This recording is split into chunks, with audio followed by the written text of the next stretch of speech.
When you are in a caloric deficit, there are different things that you can eat that can have a more negative impact, but it's more so about combinations of certain things. Now, first and foremost, we have to be clear that the most important thing is that you remain in that deficit, or in the case of low carb, that you're keeping certain macronutrients where you want them. Okay, I mean, that's the most important thing. But something happens when you combine high amounts of fats and high amounts of carbohydrates in one sitting, specifically in a deficit. When you're in a caloric deficit, you're likely going to be more sensitive to whatever fuel you're taking in. And there are certain things that might turn off the fat burning, so to speak. Now, if you ask some people, they'll say any consumption of carbohydrates are going to increase insulin, and that's going to turn off fat burning. And in some ways, that's kind of true because insulin does impede the actions of certain fat burning enzymes. But that's not what I'm talking about here. I'm talking about what happens when we get down at the actual mitochondrial level. The journal Cell describes what happens when we consume high amounts of fats and high amounts of carbohydrates together very, very well. So let's hear what they have to say. Now, after today's video, I put a link down below for Seed Daily Synbiotic.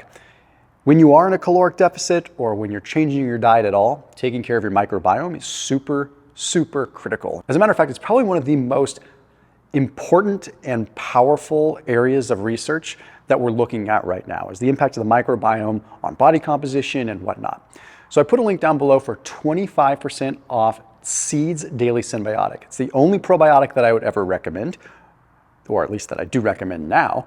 And it is really unique. It has a capsule inside of a capsule technology, so it's a multi-stage delivery, so you get potential better colonization of the bacteria through different areas of the gut. Really unique. Anyhow, that link down below is for 25% off Seed's Daily Synbiotic.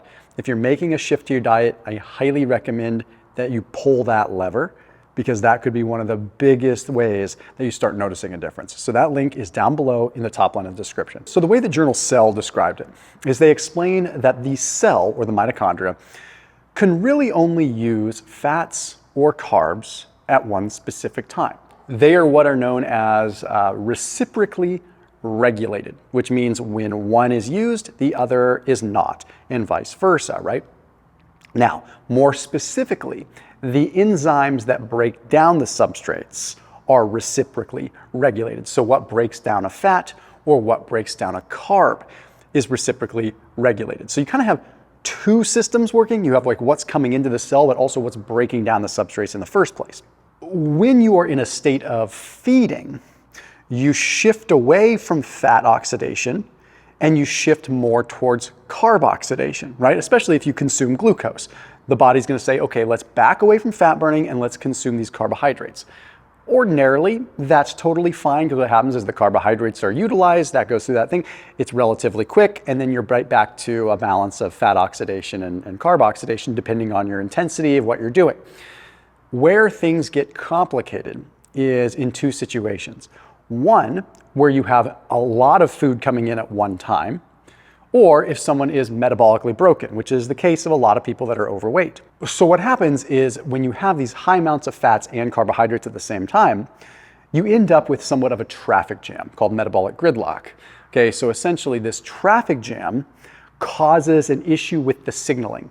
So it says, hey, do we use fat right now or do we use carbs right now?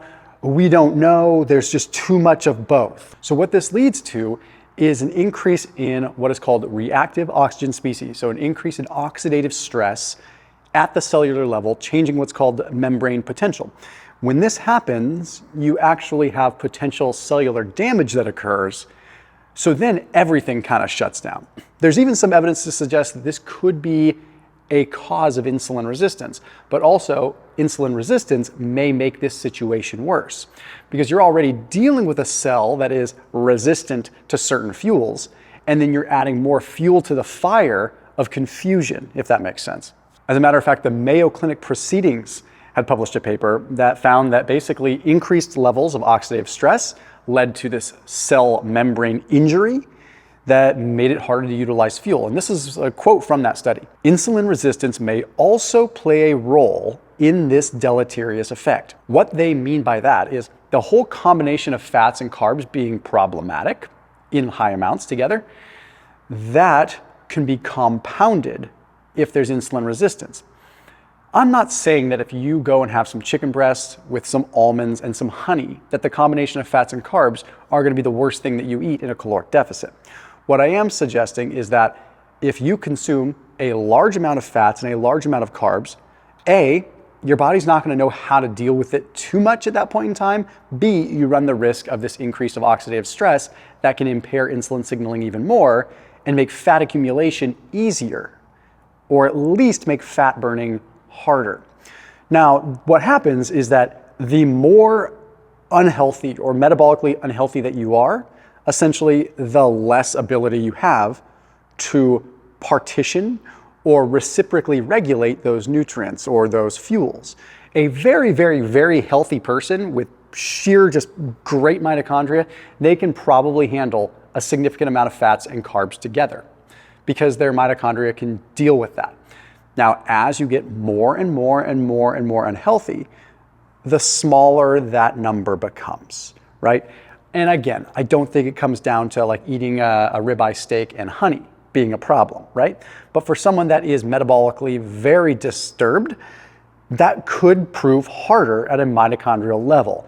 And we're starting to look at this now as a potential cause of insulin resistance in the first place, which would make sense because if you look at hyperpalatable foods, what do you know? What are they usually? Mega combinations of fats and carbs together.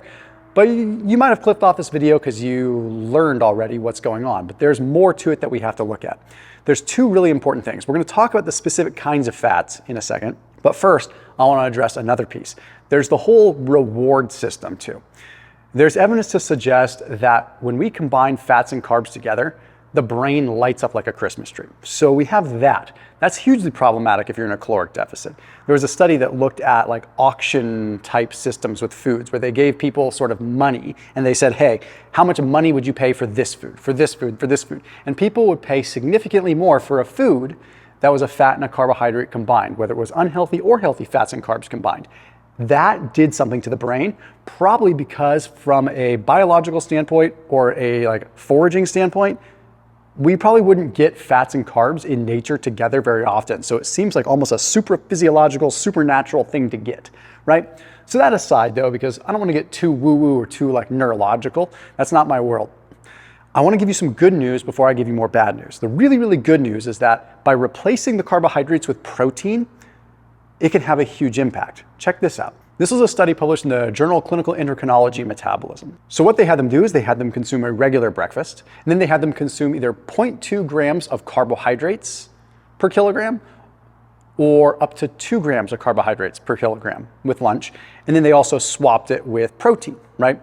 What they ultimately found is, and then there was a fasted group too. The fasted group burned the most fat, the carbohydrate group burned the least fat, and the protein group actually burned a significant amount of fat, just not quite as much as the fasting group. So even when calories were matched, the level of fat oxidation in the protein group was significantly higher after lunch, indicating that, well, adding protein into the mix instead of carbohydrates actually increases fat oxidation for the rest of the day, particularly when they were exercising too. So when they put them into an exercise situation, the amount of fuel they used from fat was significantly more, whereas the carb group basically burned through the carbs. Kind of interesting. So it tells us, okay, well, if we are in a caloric deficit, if we just replace our carbohydrates with protein, calorie for calorie, we're probably going to end up in a better spot. So that's like the good news here. Now we need to talk about the specific fat. This is interesting because this comes from a new study in 2024. Now this was published in Biological Chemistry. It wasn't a rodent model study, but still very interesting. They took a look at 9 trans octadecanoic acid, which is a trans fat, compared to oleic acid, compared to stearic acid, which is a saturated fat, and how it impacted the mitochondria, how it like broke down. Now there is an enzyme that is the first step in fat oxidation, beta oxidation, fat burning. It is called long chain acetyl coenzyme A dehydrogenase, LCAD. Now what they found is that the trans fat was significantly less efficiently broken down by this enzyme, by this LCAD. So much so that fragments of the trans fat were left within the cell. A, it wasn't even fully broken down. B, it left fragments in the cell, which led to an increase in oxidative stress within the cell. So the trans fats hung around. Components of the trans fats stayed in the cell, whereas the CIS bonds and the no double bond in the saturated fat group were just digested, broken down, assimilated. The trans fats actually hung around, and A, contributed to metabolic gridlock because they weren't broken down, but B, ended up stuck in the cell, causing this stress to begin with. When this accumulation happens, it leads to more metabolic gridlock because A, you've got trans fats that are jamming things up, but then B, they've stuck around and accumulated, crowding the exit for the freeway anyway. So double whammy. They're not getting broken down and they're also blocking other things, right? What's interesting about this is that this entire process, this entire action could lead to impaired signaling. So trans fats alone could lead to impaired signaling, but when you combine high amounts of trans fats with high amounts of carbs, you've got metabolic gridlock happening surface level with just carbs and fats to begin with, but you add the additional layer of it being a trans fats, you're talking about major potential signaling impairment. So less insulin signaling leading to more insulin resistance.